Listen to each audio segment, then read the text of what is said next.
The palace hummed evenly, like the footsteps of guards. But through the doorways, hands could be seen moving destinies. These hands were thin, dry, and cautious. They rarely held swords, but they knew how to keep silence. Thus began the story of those who ruled empires without striking a blow, through access to secrets, through the ability to hear what others miss. I am glad to welcome you. Right where you are watching this video from, I am really interested, and I will definitely read your comments. Enjoy listening. In Constantinople, the morning began with the smell of heated oil and wet stone. Porters exchanged short phrases, market women pulled baskets of warm bread, and poor children sat by the steps of the hippodrome counting their pennies. In the palace, behind thick walls, another day was beginning. Whispers in the galleries, the rustling of parchment, the soft creaking of chests with seals. Mark, a eunuch and scribe at the treasury, served here. His face was unmemorable, his hands clean, his movements silent. He was the first to arrive, when the corridors still smelled of night air, and he laid out the scrolls so that every great man could find the right sheet without delay, and therefore without irritation. Mark lived in a neighboring quarter by the sea, renting a room from a widow who was a foundry worker. In the evening, he helped her repair lamps, and in exchange received hot soup and news from the courtyard, which ordinary people collected like beads, one by one, without unnecessary noise.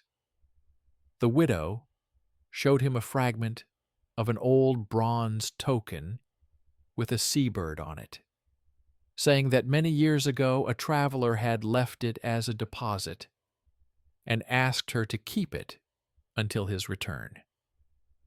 Mark listened and did not rush to conclusions. He was used to the idea that small things set aside would one day come in handy. That day, he was handed an unmarked, unassuming bundle, as if someone had been embarrassed by unnecessary markings. The servant said that the bundle had been left in the bathhouse, and asked him to pass it on to the guardian of ears. That was how his position was sometimes referred to in the palace. The knot on the rope was not simple. It was tight, with an extra overlap. Mark noticed a rare way of tying knots, which he had seen on bags of oriental spices at the merchant's pier. He put the bundle aside and did not open it right away. First, he washed his hands. Then he called Mira, a laundress, from the palace service, whom everyone considered inconspicuous. She worked with knots every day, laundry, bales, baskets. She said that such a knot was usually tied by travelers who walked long distances over rocks and did not want the rope to come undone in the rain. It was the first quiet sign that the matter extended beyond the city gates. There was talk of war in the palace. Nomadic tribes were moving along the northern roads, and whispers at the racetrack said they were closer than they seemed. Experienced people said that war was a matter of grain and people, not bravery. Mark was assigned to double-check the warehouse records before meeting with the steppe envoys. His boss, Joseph, the keeper of the seals, was calm and demanded order. He taught Mark to keep a straight face, even when great men were changing plans nearby.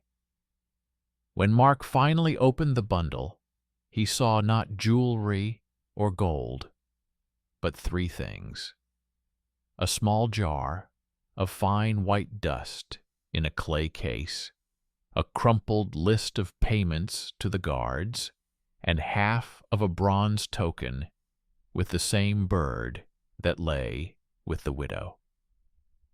The dust was strange. It was too light for flour and too heavy for ashes. Mira picked up the jar, shook it, and said that the dust became sticky on wet fingers. She added that she had once seen the same stickiness on the clothes of sailors after unloading ships from distant places. Mark gathered his things back up and washed his fingers 3 times. He handed the jar to the palace physician. The physician sniffed it, looked away, and said that something like this would not be put into food by accident. He said that someone wanted the jar to end up with people who had access to the tables. The list of payments turned out to be old and uneven, containing the names of people who were the subject of gossip throughout the barracks. The amounts matched what Mark had seen in another book the previous week. However, next to them, someone had written strange notes. No stamp, bypassed the left entrance. Mark saw a squiggle at the bottom that looked like half of one of the commander's signatures.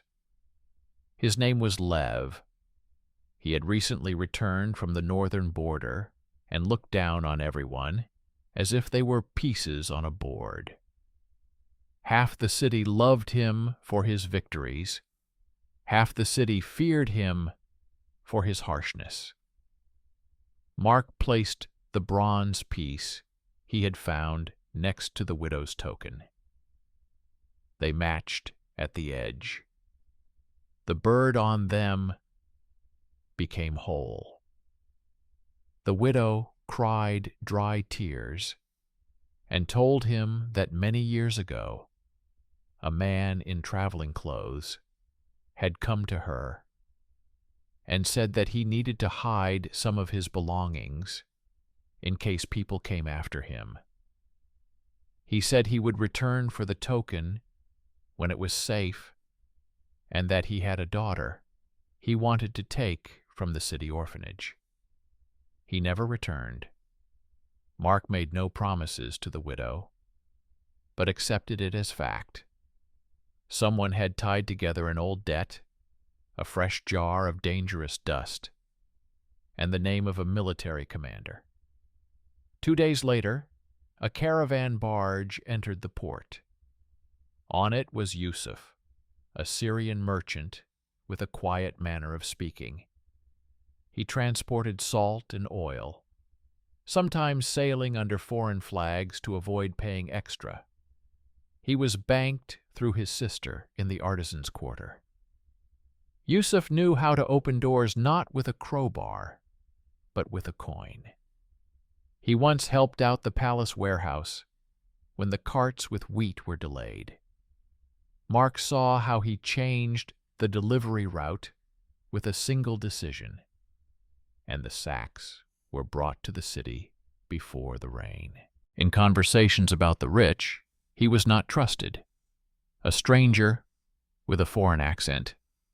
But he had keys to places where keys are usually lost. That same evening, a spill from amphorae of oil was discovered in the warehouse under the stairs. The oil spread across the stone and soaked into the sacks of grain overnight. The head of the guard service said it was an accident, but Mira told Mark that the cork had been pulled out of the amphora through a rag, so as not to leave any traces. She noticed that the cork crumbs did not match those lying on the floor, which meant they had been replaced in advance. She could not read, but she could see with her hands. Mark understood. Someone was plotting misfortune. and the misfortune was supposed to explain the disappearance of the grain, and thus make Joseph and his people look guilty of the garrison's hunger. A hungry garrison is a poor stronghold before war. At night, the accountants lit their candles, and Mark noticed that Sava, the porter whom everyone teased because of his limp, lingered at the door where the correspondence was kept. Sava usually carried the bales in silence and accepted the ridicule. They called him crooked and gave him bad shifts. That night he was hiding something like a short key in his sleeve, replacing the handle for a heavy latch. He told Mark that he had overheard two soldiers talking under the stairs about how rustling papers would burn faster than a dry reed broom, and that if the papers burned, no one would be able to prove the guilt of those who took extra grain. Mark did not tell Joseph. He asked Sava not to sleep at home, but on sacks at the bookbinding workshop. So a simple part of the body that was laughed at turned out to be where it was needed. In the morning, the ambassadors from the steppe arrived. They brought furs, horses, and short, formal words about peace on their terms. On the same day, people from a distant eastern kingdom came to the market in the lower city. With them was the eunuch Liang, a man with a straight back and a light scar under his ear. He led a caravan with silk and documents. He spoke through interpreters, but he understood the bill instantly. He was not interested in gold. He said through the interpreter that his sovereign wanted to hear not songs, but reliable agreements. Who would open the road, to whom, where, and for what? He said that if the roads were open, the Western wars would be cheaper. Joseph looked at the scrolls of the Eastern official and ordered Mark to help double-check the seals. Liang was taciturn. He examined the seals for a long time, as if each bubble of wax concealed a thought. He said through an interpreter that he had heard of Leo and added that quick victories were expensive, but slow roads were profitable. Mark noted that Liang looked at people not for their titles, but for the quality of their work. He looked at Mira with interest, saw the knots on her basket, and asked her to show him how she made a double knot so that the water would not stretch the rope. Mira showed him, and he nodded. It looked like nothing, but it was a test. A foreign official was checking a foreign service with a simple knot. The next day, the bundle of white dust came up in conversation again. The doctor said it was a loose substance used to treat fabric to protect it from insects. But in large doses it spoiled food and impaired breathing. He said that this substance often came with goods from the east. Mark realized that the Sumerian shadow fell not on the warehouse, but on the supply routes. He remembered Yusuf and the double seals with which he marked the bales entrusted to him. He asked the merchant to check who had touched the amphorae first. Yusuf said he had noticed a fin mark on the cork. This is what those who pull out the corks with bone spatulas do so that there is no sound.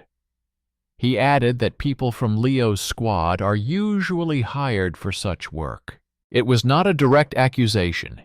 It was a technical consideration. Mark took Leo's broken seal and half of the signature to the bookbinder, where the old master stacked letters like bridgestones. The master showed that this squiggle did not look like an unfinished signature. It had a different angle, as if the writer had tried to repeat the image. But his hand was used to a different slant, so the signature was imitated. So the list of payments was a trap to direct suspicion and whispering in a convenient direction. Mark put his conclusions aside. He waited for the moment when all the pieces would fall into place. In the evening, Sava noticed smoke coming from the doors of the government correspondence office. He said he heard whispering and a soft rustling, like a broom. He moved there with buckets even before the scream. His short legs worked faster than the long ones of others. The flames had just started, but there was already something to pour on them. He tore his shoulder, but did not leave until the fire was drawn into the wet stone. Black spots remained in the binding, but the papers survived. The next morning, the guards announced that they would reward anyone who reported the arsonist. No one understood that the arsonist had already lost. He was not given time. The man whom everyone called weak turned out to be the one who broke the plan with the strength of his timely, raised hands. By evening, news came that Lev was gathering supporters.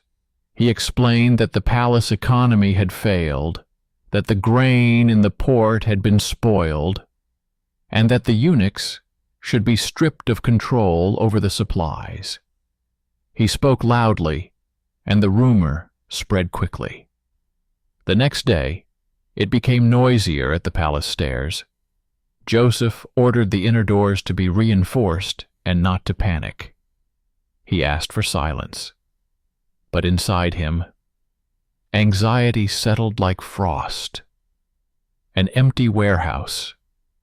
Before the war is not hypocrisy, it is trouble. That night, Yusuf came to Mark with a short message. One caravan with grain was delayed at the crossing because of a bad rope. He said he could take care of replacing the rope and pay the boatman with silver. He did not ask his superiors for permission.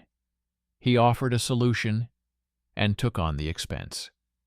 He said he didn't like empty gestures, and that his people would send one large wagon to the city in the morning, even if the river rose.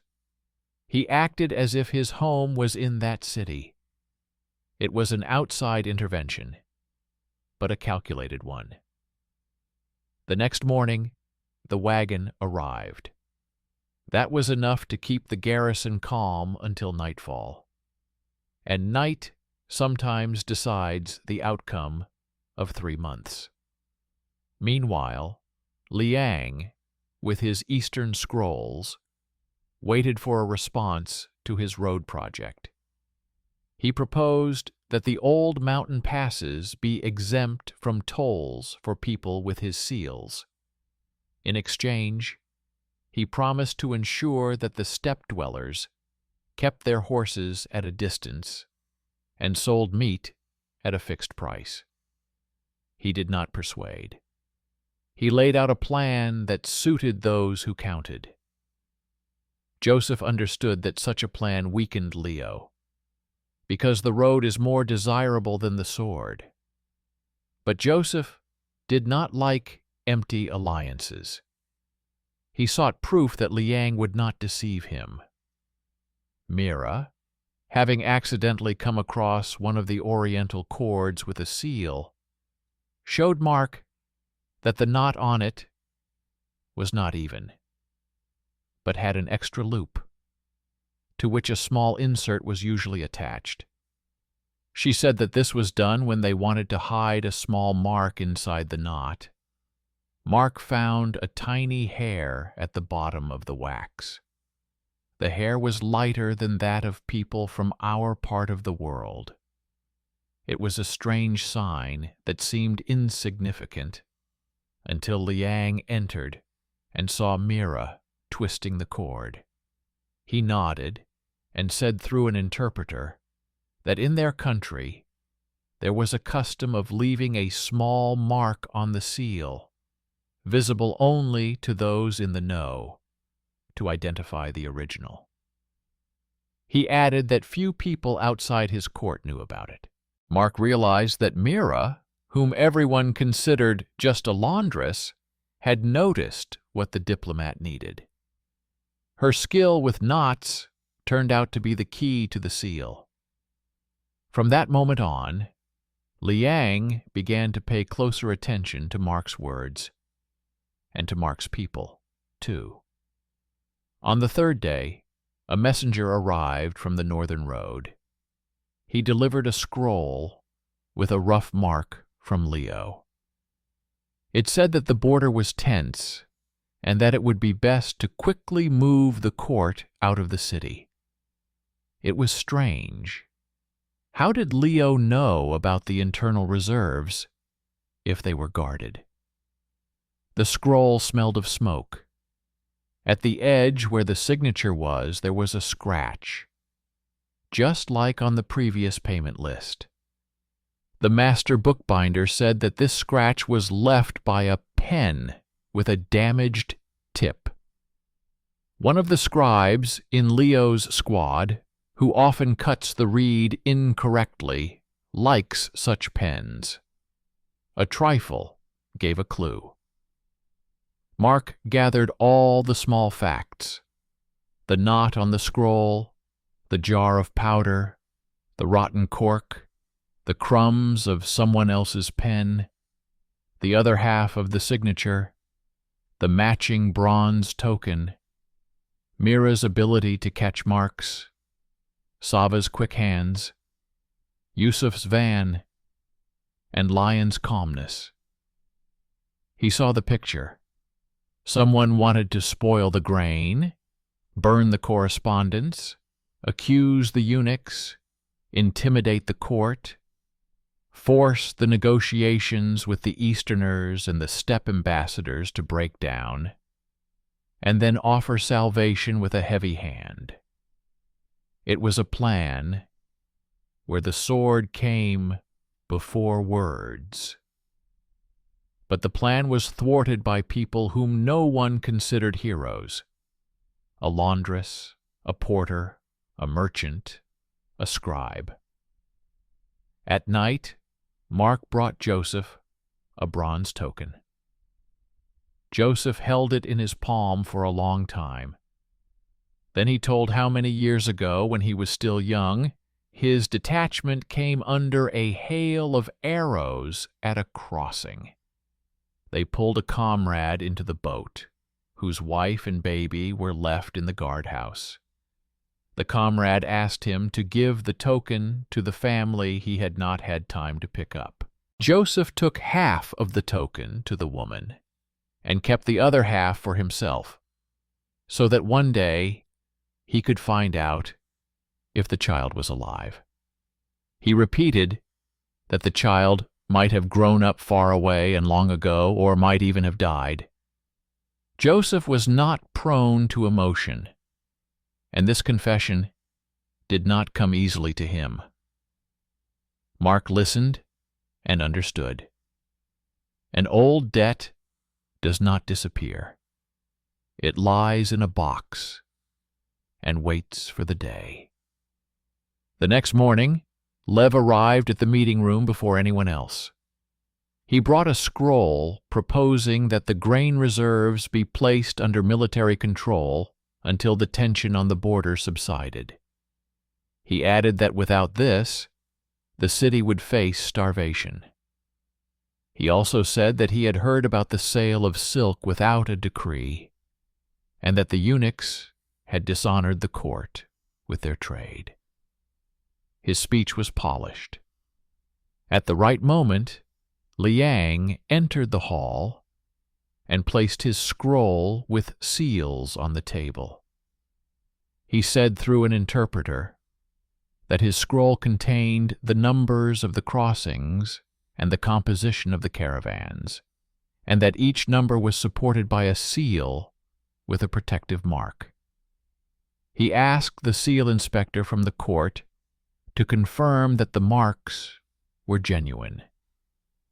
Joseph nodded to Mira. She was not an inspector, but he gave her the right to lift the cord and show the loop. Liang calmly agreed. Mira showed the small loop and the thin hair.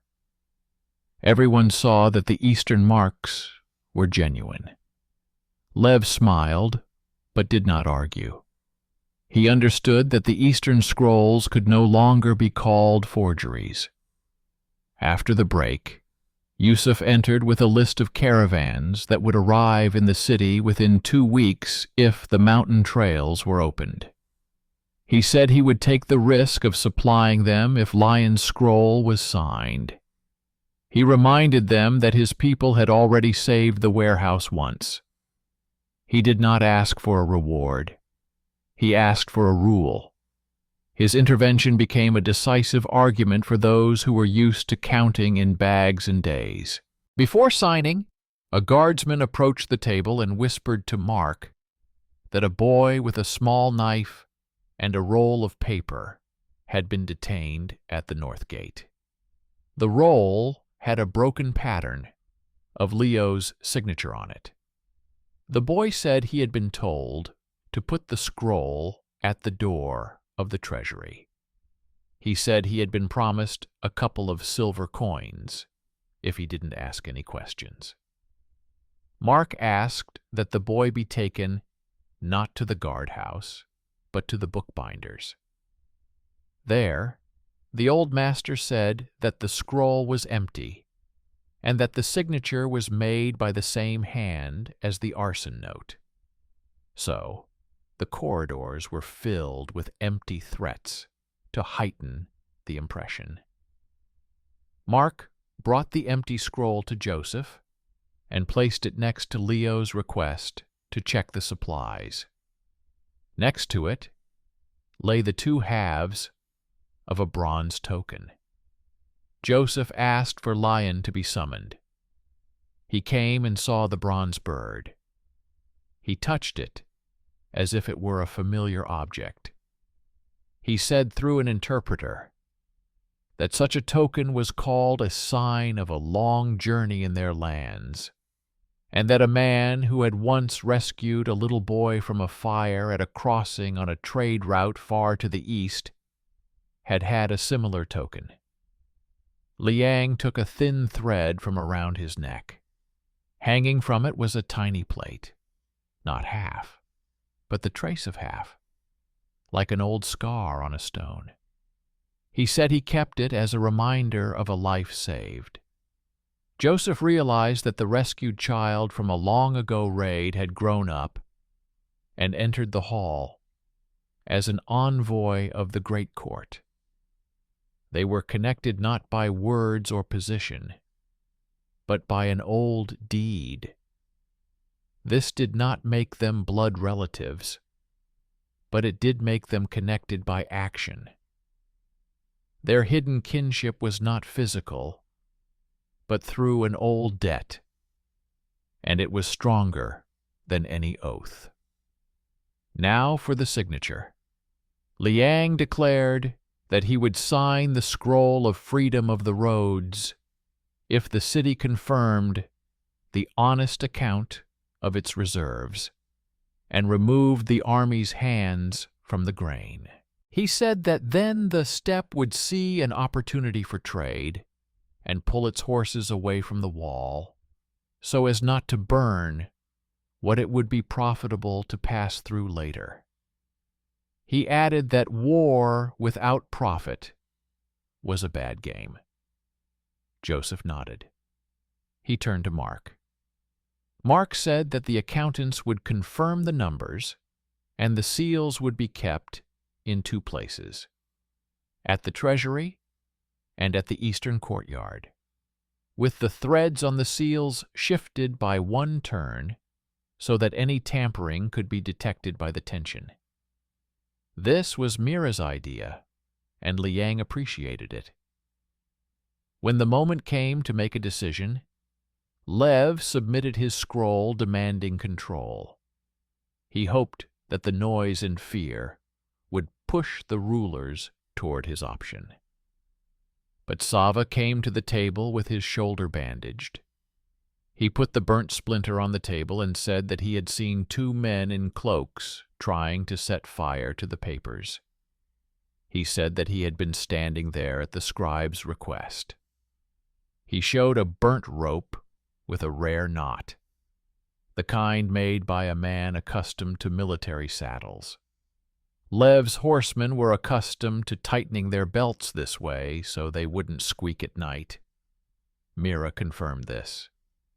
Lev realized that small things add up to a chain of evidence. He had no convenient way out.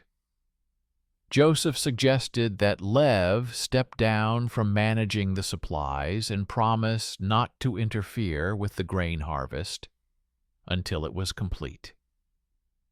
In return, the city would not pursue the arson case, and Lev would be allowed to retain his military honor at the border. This was not an act of mercy. It was a calculated move. The border needed a man who was feared, but he had to stand where he could be seen, not here, where his hand reached for the warehouse. Lev agreed. He said he was retreating for the sake of the war that was yet to be fought. He understood that he had lost in the hall without a sword. This loss was new to him. Lian's scroll lay on the table. The seals heated up, the wax softened. Lian put his carved mark on it. Joseph applied the regent's imperial seal. Mark stretched the thread, and Mira pulled an extra loop so that a hidden mark would appear on the thread. The scroll became a living object, whose forgery required knowledge of details that only a few people possessed. It was not loud, but it was strong, just as an object that changes the course of war should be. When the steppe envoys learned about the scroll of free roads and that the grain in the city was under reliable control, they said they would think about it. Their think about it meant that they would calculate the benefits. A few days later, their people took their horses a day's journey away. The negotiations began.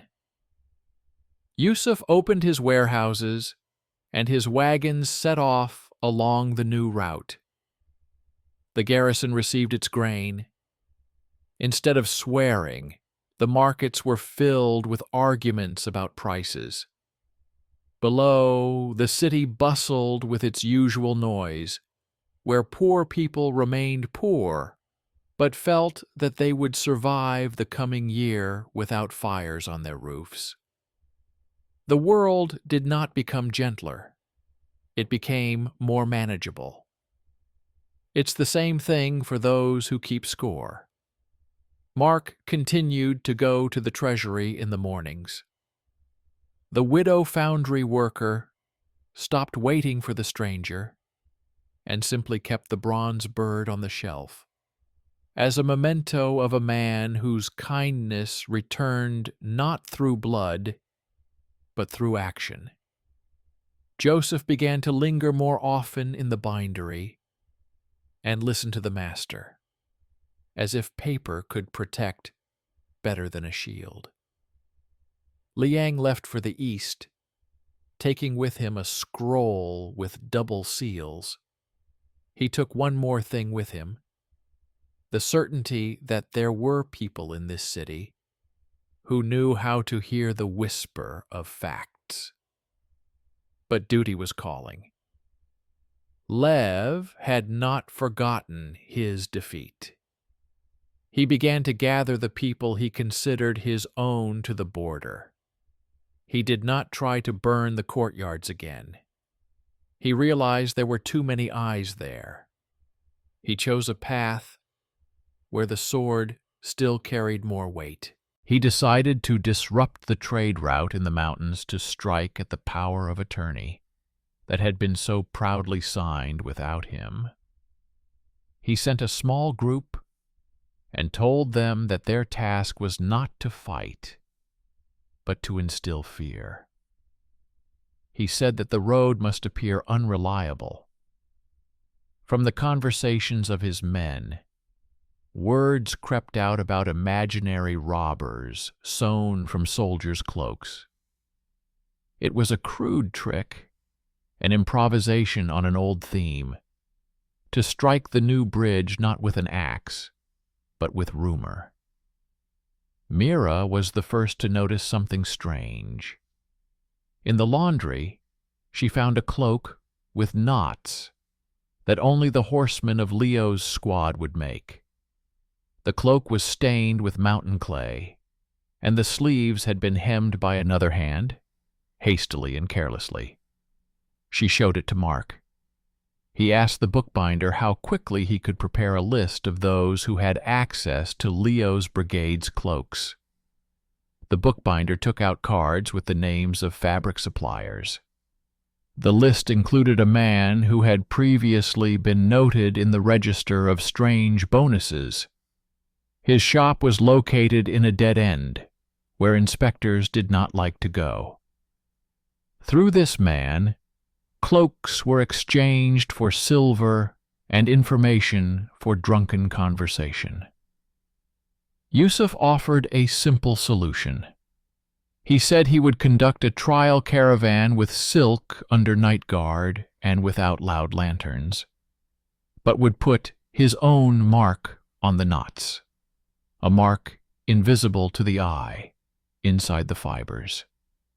He had long used such a mark to distinguish his fabrics from those of others. He added that if anyone touched the caravan, the mark would remain on their hands. He did not reveal the secret of the mark. He simply gave his word that it would be visible afterwards. Once again, a man without a title turned out to be the bearer of the solution. While crossing the pass, the caravan encountered what they had expected. Knives flashed in the darkness, but the blow was not to kill, but to frighten.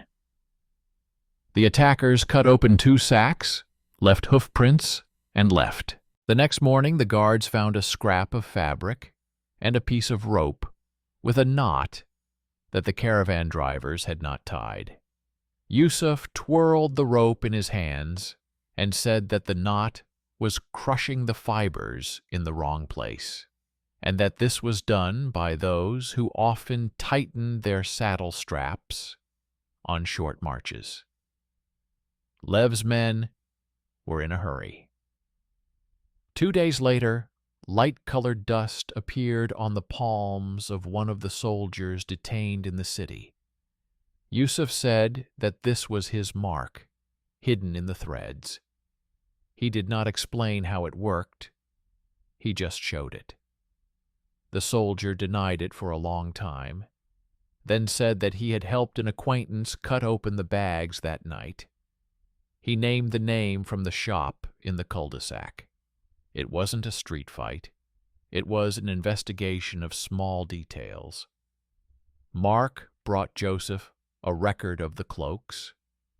Mira brought a record of the seam on the sleeves.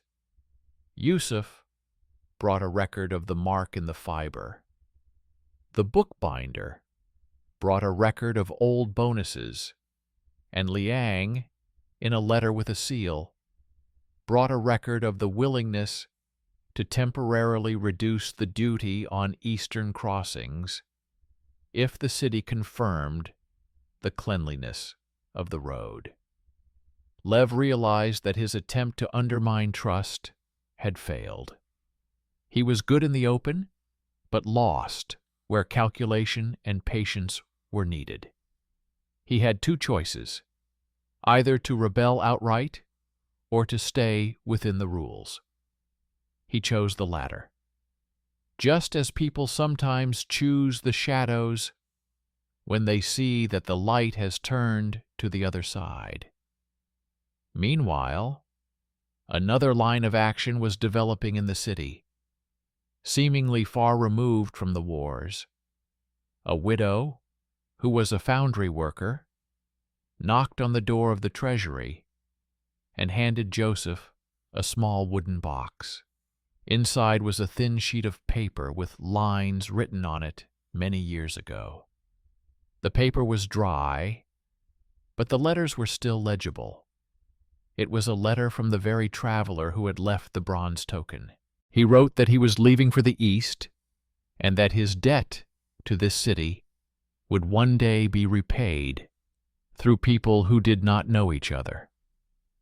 He asked that whoever found the letter take it to a man who hears more than is spoken. The letter contained the name Joseph. It was written in the old style, not as it is written today, but it was enough to close the circle. The letter became a bridge between past salvation and the present scroll of roads. A hidden kinship through action was sealed by the stamp of time. The city lived its own life. In the square, merchants quarreled over weights. At the pier, they argued about the price of salt. And in the upper quarters, they discussed fabrics for the holiday. But beneath this noise, order sealed by the scroll worked quietly. Mira now taught young workers how to tie knots. She showed them how to tie a loop so that it would speak to those who knew. Sava got a new job, not as a porter, but as a watchman at the bookbindery. People stopped talking about his limp. People began to bring him thank you notes, which he put in a box and was embarrassed to read. He remained silent, but in his presence, people stopped kicking cats in the hallway. One day, a small alarm returned. A parcel arrived in the city from the province with simple herbs for the doctor. A boy brought the parcel. It smelled of dust and thyme. The knot on it was somehow familiar. Mark became alert and called Mira. She said she had seen this knot on the bundles of the very shopkeeper from the dead end, where the old bonuses and stitches were. Inside, among the herbs, lay a thin, rolled-up sheet of paper with words that seemed to belong to someone else, but resembled the handwriting of a scribe from Leo's squad. It said briefly, "Give the court a choice, bread or silk." It was blunt blackmail, wrapped in the soft shell of medicinal leaves. The healer, sniffing the herbs, said that they were mixed with the very fine dust that spoils the breath. He wrapped the herbs back up and told the boy not to take any more unsealed packages. Another everyday object, a basket of herbs, turned into a trick for a moment. The experience of past days allowed this to be stopped at the threshold. It was a brief act of suspense in the midst of routine, but it ended on a safe note, because now there were eyes at the door that knew what to look for. At the end of winter, news arrived that the steppe was busy with its own affairs and that the eastern caravans were running smoothly. The scroll with the seals worked as intended.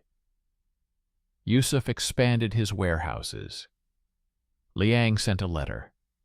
He wrote that at home they celebrated the signed agreement as a rare occasion when a foreign court was able to keep its word without bloodshed. He added that his sovereign valued roads more than victories. He mentioned that in their capital they remembered an old story about a child who was once rescued from a fire by a foreign warrior. He wrote that such stories were not needed for decoration, but to remember. Silk tears from rough hands, but strengthens from even tension. The letter with the road metaphor was simple. There was no poetry in it. It sounded like a report. Mark did not become a hero at the celebration. There was no celebration. He remained the same scribe with reasonable accuracy. He continued to lay out scrolls, mark uneven signatures, and sort through texts with his fingers. He liked that major events were now broken down into small tasks. A knot, notice the loop. A seal, see the mark. A scroll, check the words. A wagon, send it off on the right morning. He understood that his strength lay in his access to quiet places. He didn't want a sword. He didn't know how to strike. He knew how to hold. And that turned out to be enough to avert war. Lev left for the north for good. At the border, he began to do what he knew how to do: scare the enemy with a heavy avalanche. His name was once again spoken with respect, but now that respect was based on the fact that he had something to return to at home. He was useful where it was not necessary to be able to observe knots and seals. He became a sword in the city's scabbard, but the scabbard was held by those who did not have a sword. Mira once said, through Mark's retelling, that a knot is not strength, it is agreement. A knot holds if it is tied honestly. Otherwise, it comes undone at the most inopportune moment. This simple thought began to sound strange in Mark's head. He watched as Sava closed the bindery for the night, as Yusuf counted the bags, as Joseph adjusted the seals, as Liang arranged the numbers in his letters, and thought that they were all different knots on the same rope. They held because they were not tied with someone else's blood, but with a common cause. The finale happened without fanfare. A year after the scroll was signed, nomads appeared in the city, not with spears, but with goods. They brought fat horses and dried meat. They asked not for songs, but for accurate scales. Their elder said, through an intermediary, that last time he wanted to go to war. But his brother brought him a bill where the road gave more. He said that the scroll in his camp is read every time before the detachment is assembled, as a reminder that there is a way not to die in vain. It was a quiet victory. It did not make it into the songs, but it made it into the market. And the market sometimes lives longer than a song. Mark, Joseph, Mira, Sava, Yusuf, and distant Liang did not become close friends. They did not sit at the same table. Their kinship was different. Through an old token, a rescued child, a noose tightened in time, a bucket of water at night, a mark in the threads, and a signature on a scroll. This hidden kinship proved stronger than the blood ties of those who loved to carry swords in the sun. It was expressed in justice, which happened not by the grace of heaven, but by the choice of people. Someone decided not to burn the papers. Someone decided to bring the van on time. Someone decided to tie the noose correctly. Someone decided to sign without threats. Justice was simple. Those who wanted to take by force what they considered theirs remained with their swords where they belonged, at the border. Those who were despised for their lameness, laundry, foreign accent, or quiet footsteps turned out to be the ones who held the city.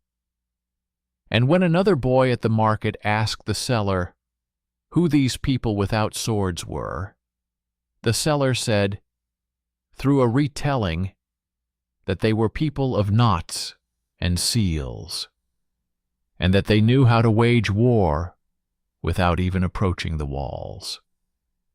He said that in this city, war often ends far away because signatures are made here on time.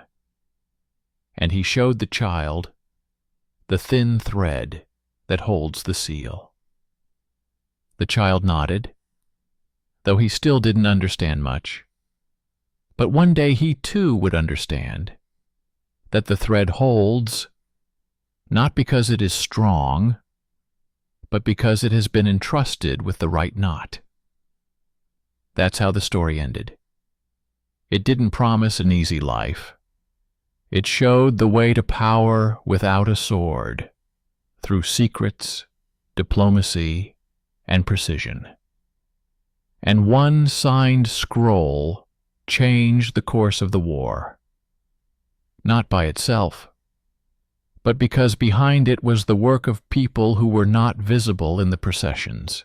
They were called eunuchs, laundresses, porters, merchants, bookbinders. They did not demand glory. They demanded order. And they were rewarded with something more valuable than coins: a time without fire and a road without ambushes.